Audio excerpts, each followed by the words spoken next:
Good afternoon. It is 1 p.m. here in Kenya's capital, Nairobi, and this is The Ambassador. With me, your Ambassador Paul Mathenge. And this is where we debunk global diplomacy and geopolitics. Now, to our first story, Prime Cabinet Secretary Musalia Mudavadi has sounded the alarm over what he calls costly mistakes by counties in handling foreign investors. Speaking at the devolution conference in Homa Bay, Mudavadi warned that such actions not only scare away much-needed capital, but also strain Kenya's diplomatic ties and saddle taxpayers with heavy bills. Susan Ng'ang'a now reports.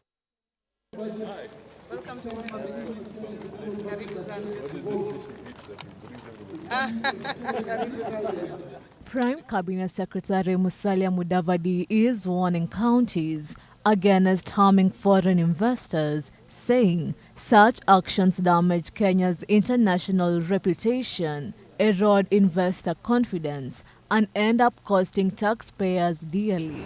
Speaking in Homa Bay during this year's devolution conference, Mudavadi, who is also the Cabinet Secretary for Foreign and Diaspora Affairs, urged governors, county leaders, and residents to embrace a culture of welcome and protect when dealing with foreign investment. Sometimes how we manage investments and foreign investments in our counties is absolutely critical. He cited the 2019 case in Meru County. Mudavadi recalled how county officials allegedly orchestrated the eviction of a French investor from Leopard Rock Lounge, a 500 million luxury ecotourism facility inside Meru National Park. Involving Leopard Rock Lodge. This was a luxury ecotourism facility which was built by a French investor at a cost of 500 million shillings. In 2019, the previous county administration, I'm not talking of the current one, I'm saying the previous one. That's why I said I mean no ill will. The previous county administration officials allegedly orchestrated forceful eviction of the investor, leading to the destruction of the lodge's infrastructure within Meru National Park. The investor, a French national, had legally leased the land and invested in this facility. But because of local politics, the damage was caused. This gentleman went to court. The courts ruled in favor of the investor, awarding compensation for breach of contract and unlawful eviction. The matter escalated internationally when the French embassy raised concerns with our national government, highlighting the damage to bilateral relations and investor confidence. Ultimately, in May 2025, the national government intervened at a cost of hundreds of millions of shillings, shifting the burden to taxpayers and underscoring how local missteps can impose national costs. Mudavadi warned that such incidents send a chilling message to the global investment community, discouraging the very capital Kenya needs to create jobs and spur economic growth. He called on counties to adopt investor-friendly policies, streamline permits, establish strong dispute resolution mechanisms, and offer incentive for sustainable projects. Measures, he says, will encourage investors not just to come, but to stay and expand. Kenyans in all our 47 counties and leaders in all our 47 counties that competition for foreign direct investment is absolutely essential for growth, for employment, for revenue, And if we do not respect the rule of law in those counties, we cause a lot of damage, and the consequences can be very grave. The 2025 Devolution Conference is being held under the theme For the People, for Prosperity, Devolution as a catalyst for equity, inclusion, and social justice. I'd like to thank the COG Secretariat team, led by the CEO, Madame Mary Mwiti, and the entire Secretariat. They have made trips here, they have spent sleepless nights. I know that seeing that this conference has become such a huge success gives you great satisfaction. I'd also like the Lower Kamuda initiative, ensuring that our young children learn in dignified facilities. The hallmark of this initiative have been involved in development of projects.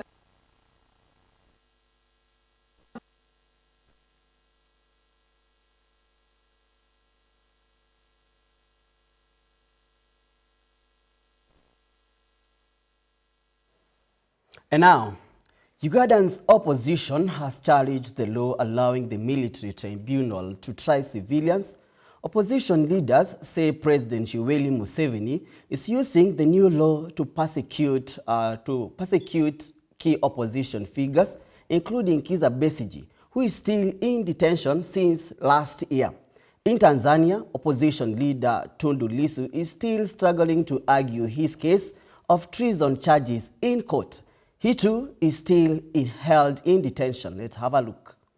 From Kampala, Uganda, the opposition party, the National Unity Platform Party, has now moved to the Supreme Court of Uganda to challenge the right of the military tribunal being used to try civilians. The opposition wants the new law passed early this year by the parliament and signed into law by President Yoweri Museveni to be nullified. Uganda's opposition figure Kizza Besigye was brought through the military tribunal in November last year. However, the case was transferred later following a Supreme Court ruling in January this year, barring civilians from trials through the same. The opposition argues that President Museveni is using the new law to pursue his political opponents. They assert that only politicians who use guns in violence should be tried by the law. Opposition leader Kizza Besigye has been denied bail and is still being held in detention. Other key opposition figures who have been tried by the military tribunal include Bobi Wine, who is still challenging President Museveni in the upcoming general election. While in Tanzania, opposition leader Tundu Lissu was adamant as he argued his case during a trial yesterday in court. Kwa hiyo, Mheshimiwa, you are being invited. You are being invited to do something which will utterly destroy the credibility of these proceedings, that will utterly destroy your own credibility, that will render justice impossible. Victor Jing, the ambassador. And now, the addition of Lebok, a traditional DR Congo dish, to the eminent French Pet Laureus dictionary in its 2026 edition is stirring controversy as Congolese intellectuals argue the entry reduces the word's rich cultural meaning to mere food, threatening to strip it to its deeper national significance. Here are the details. Congolese cultural advocates have accused the Petit Larousse dictionary publishers of portraying Liboke dish through colonial lens. Liboke is a culinary staple across the Democratic Republic of Congo. While many Congo citizens take pride in its inclusion, scholars say the dictionary's definition, a dish made from fish or meat, wrapped in banana leaves and cooked over charcoal, fails to capture its roots in Lingala and its symbolic role in national unity. Pour nous, chercheurs lingalophones, c'est très réducteur. Le liboke n'est pas que là pour illustrer les histoires à manger, mais c'est bien au-delà de ça. Et moi, je dis déjà, ça c'est quelque chose à apprécier chez Larousse, mais je crois bien qu'il devrait avancer encore pour bien mûrir les recherches, en fait, de nous donner la vraie étymologie des mots liboke. Former Minister Pepin Guilaume Manjolo recalls that under Mobutu's rule, Liboke was woven into the national slogan meaning united and undivided, symbolizing cohesion. Cultural promoters like Moise Edimo Lumbidi argue that the dictionary should have collaborated with academic counterparts in Congo to ensure an accurate, respectful entry. Liboke Moko, c'est cette communion, cette unité nationale. D'abord, c'est pas cette nourriture d'abord. C'est-à-dire que dans la présentation croissante des choses, il y a l'aspect majeur qui est l'aspect social. Et puis, les aspects mineurs qui sont liés notamment à la nourriture. Voilà ce que je dirais moi. Et limiter ça à l'aspect alimentaire, c'est très bien pour eux, pour les Français, mais pas pour nous. Pas pour nous. Critics now want Petit Larousse to revisit the entry, incorporating historical context and true etymology of Liboke. Though proud of the recognition, Congolese cultural leaders insist that without a richer definition, the word's inclusion risks becoming an empty token, missing the chance to honor its deeper cultural meaning. Molin Rono, GBS TV, Nairobi. And now, after more than 2 years of civil war, Sudan is showing early signs of recovery. In the capital Khartoum, members of the Transitional Sovereignty Council visited the City International Airport, a key site now under army control and slowly being rebuilt. As Elvis Moyodi reports, its reopening could mark a major turning point for the country. Here is more on what this could mean for the future of Sudan. After 2 years of civil war, Sudan is beginning to rebuild. Members of the Transitional Sovereignty Council visited Khartoum International Airport, which was recaptured by the army in March. A new runway is complete, but terminals and basic services still need repair. Council member Ibrahim Jaber called the progress significant and expressed hope that flights and families would return soon. He described the airport as a vital lifeline, reconnecting millions of displaced Sudanese with their homes and livelihoods. God willing that soon our planes will land and Sudanese people will return, especially after a long absence from their homeland. This will be a lifeline, connecting those who were displaced or forced to migrate with those who remained in Sudan. At the very least, a person will be able to see their home and workplace again. As a state, we'll also be able to receive here all the countries that have representation with us, and the movement of the state will continue. The federal government may also return to Khartoum when the airport reopens, tentatively planned for October. The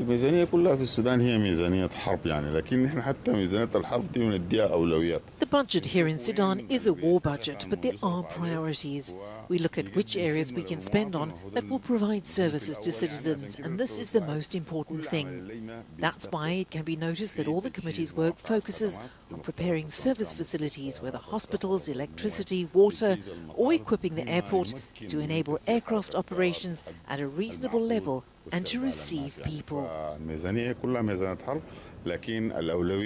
With over 12 million displaced and half the population facing hunger, reopening the airport could help reach those in need. But lasting peace remains uncertain as fighting with the RSF continues in parts of the country.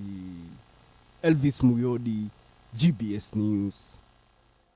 And now the ambassador will take a short break. We will be right back with more as we break down the developments news for you. Now, let's have a break.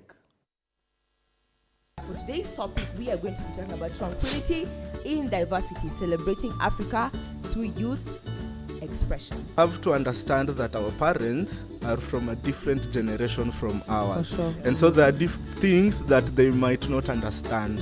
So what the girl should do, just like Amelie Samesema, just make sure Musema kichwangumu polite. I don't know if there is a word. Kichwangumu polite. When I started modeling, my mom was against it. Kabisa, like she never wanted to hear anything about modeling. She used to tell me, you're supposed to concentrate in school. So every time I used to go for a modeling event, My mom would call me and quarrel me. So most of the times I used to hide. I used to go to events secretly. So when Miss Tranquility happened, they posted the event. It was online. And I think she saw on television, Amilis Nyongesa crowned Miss Tranquility. That is my daughter. That is my daughter. Yeah. So my mom called me and told me, why didn't you tell me you're going for the event? I told her, how could I even open up and tell you I'm going for the event, because she was so against it. Africans, we are great. We do a lot of things, but we are not credited. As a model, like you can't crown a beauty queen without brains. Like they say, beauty with brains.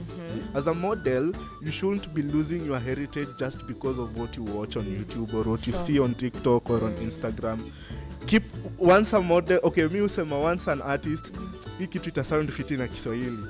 Manze once a msanii, always a msanii. I think there's a lot we don't know out here about this industry, but that's why we're here anyway. Yeah.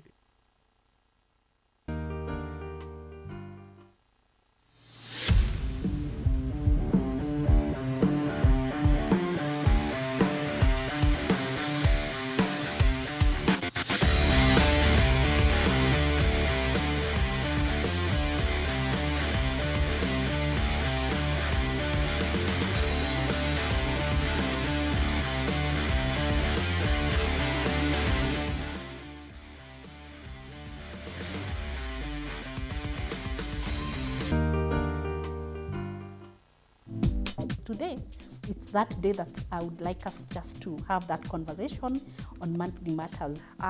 Let's talk of Mama Fua, who like akifanya shughuli zake hapa kule has more or less that amount. Yeah, so on that part, I would say this. When you are doing your savings, we normally talk about having 3 buckets. So we will just talk about income, budgeting, saving, and investment. Those are the 4 areas we will look at. What happens to those like me who are planning to retire early? We are basically looking at our incomes. We also talk about savings and investment. So those are the 3. I will not add the 4th one, which we all shy of talking about. So I would say it's not how much I am earning, but it is how much I set aside. So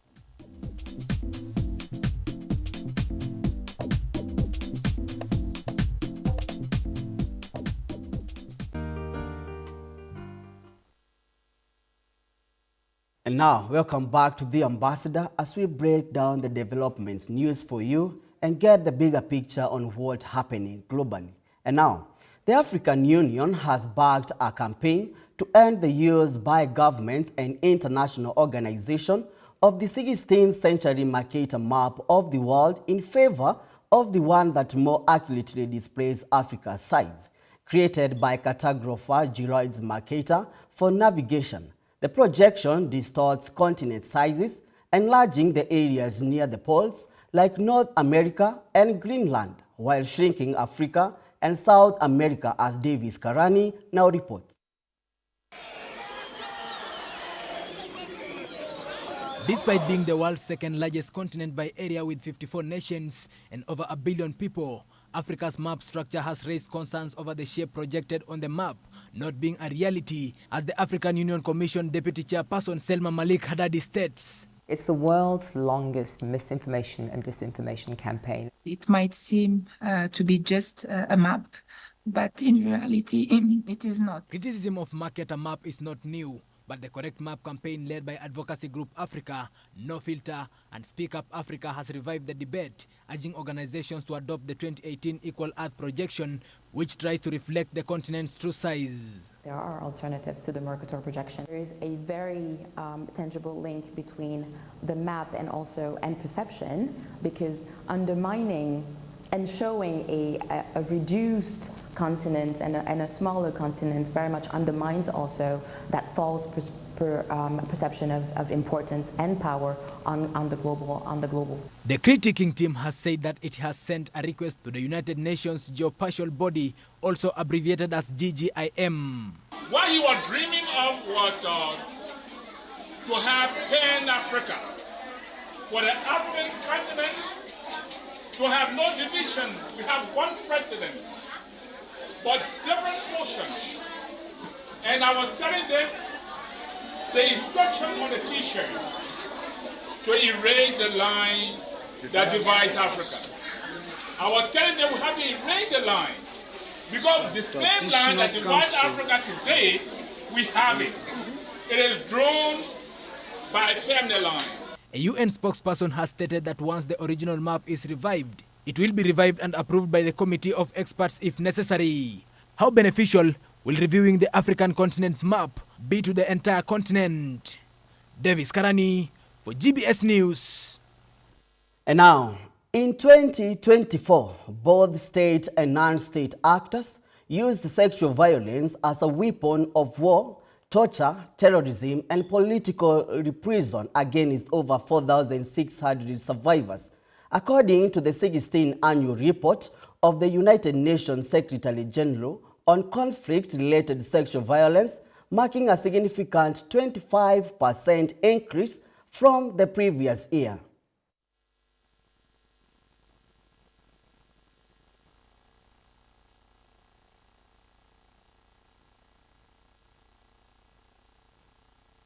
The report marks a staggering 25% increase from the previous year, with the highest number of cases recorded in the Central African Republic, the Democratic Republic of the Congo, Haiti, Somalia, and South Sudan.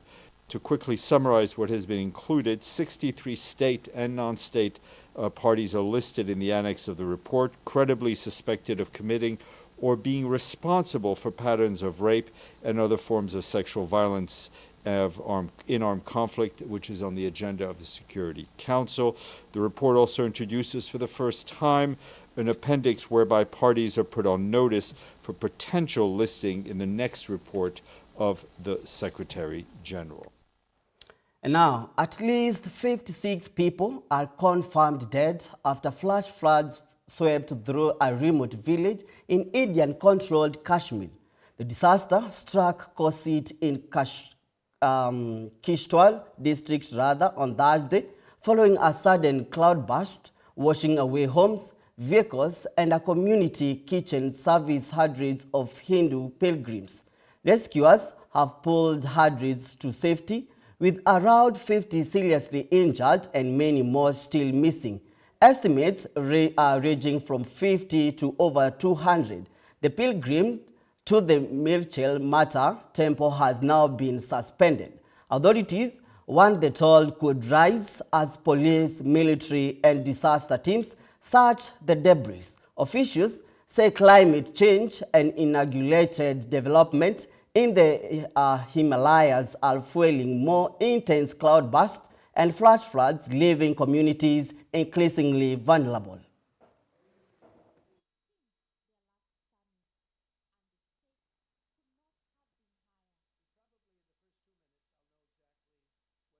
Historic and highly anticipated meeting today, U.S. President Donald Trump and Russian President Vladimir Putin met face-to-face in Accra, Alaska.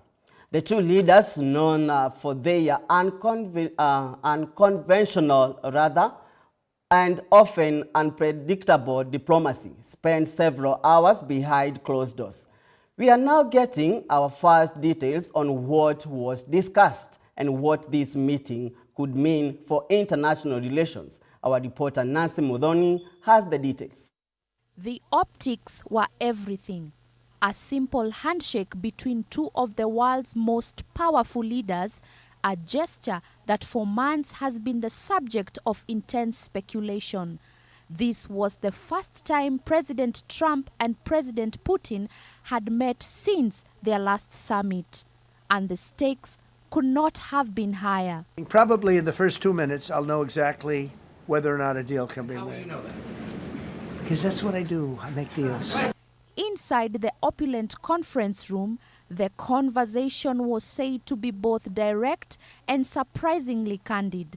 The focus was from trade agreements to regional conflicts. Many, from a diplomatic sense, consider this meeting in favor of Putin. Just the fact he's been invited to a world power like the U.S. is a big thing. It's a really, really important moment for President Putin to be able to get inside Trump's head again and hopefully, from the Russian perspective, convince Trump that Russia's maximalist demands are what should drive negotiations with Ukraine. A moment that was short on specifics but heavy in symbolism. Both men offered brief, positive statements describing them as tremendously successful and historic. Rubio is hopeful of Ukraine progress as Trump and Putin prepare for talks. That's the reality of ongoing fighting, which is why a ceasefire is so critical. That's been our proposal from Jeddah when we left in Saudi Arabia. But we'll see what's possible tomorrow. Let's see how the talks go. And we're hopeful. We want there to be a peace. We're going to do everything we can to achieve one. But ultimately, it'll be up to Ukraine and Russia to agree to one.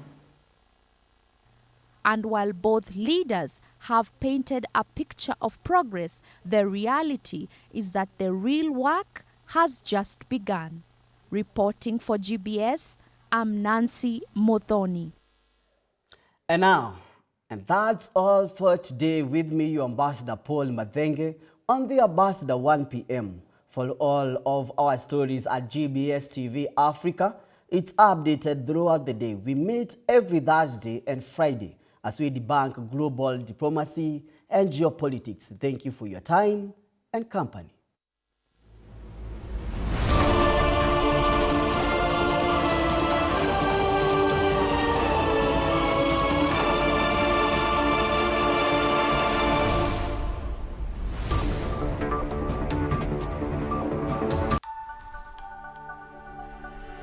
Everywhere, GBS.